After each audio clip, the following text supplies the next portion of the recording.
ବୁଝିଲେ ବିମ୍ବାଧର ଭାଇ, ଆମ ଗାଁର ଦୀନବନ୍ଧୁ ଘର ବଡ଼ ଦୟାଳୁ ଆଉ ପରୋପକାରୀ। ଖାଲି ସେତିକି ନୁହେଁ, ପୁରା ପରିବାର ମହାପ୍ରଭୁ ଜଗନ୍ନାଥଙ୍କ ପରମ ଭକ୍ତ ସବୁ। ଆଉ ଯାହା ବି କୁହ ଦୁଃଖୀରାମ ଭାଇ, ଆମ ଦୀନବନ୍ଧୁ ନନା ଭଳିଆ ଧର୍ମୀ, ସାଧୁ ଆଉ ଉଦାର ମଣିଷ ଏ 7 ଖଣ୍ଡ ଗାଁରେ କେହି ବି ନାହାନ୍ତି। ତାଙ୍କ ପାଖରୁ କେହି ଖାଲି ହାତରେ ଫେରେନି। ହଁ, ଠିକ୍ କହିଛୁ ଭାଇ। କେବଳ ସିଏ ନୁହଁ, ତାଙ୍କ ପୁରା ପରିବାର ହିଁ ସେମିତି।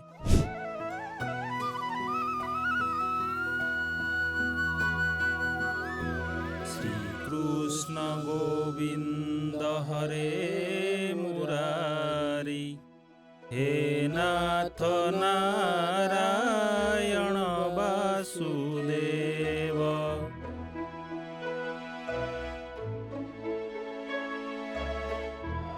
ପ୍ରଭୁ, କଣ ହେଇଛି? ଆଜି ବହୁତ ଖୁସି ଥିଲା ଭଳି ଦେଖା ଯାଉଛନ୍ତି।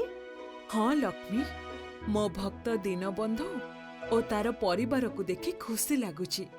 ବହୁତ ଶୀଘ୍ର ମତେ ତାଙ୍କର ଅତିଥି ହବାକୁ ପଡିବ। ତାହେଲେ କଣ ପ୍ରଭୁ ତାଙ୍କ ମନସ୍କାମନା ପୂରଣ ହବାକୁ ଯାଉଛି? ହଁ, ପୂରଣ ତ ହେବ, କିନ୍ତୁ ତା ପୂର୍ବରୁ ପରୀକ୍ଷା ଦେବାକୁ ପଡିବ।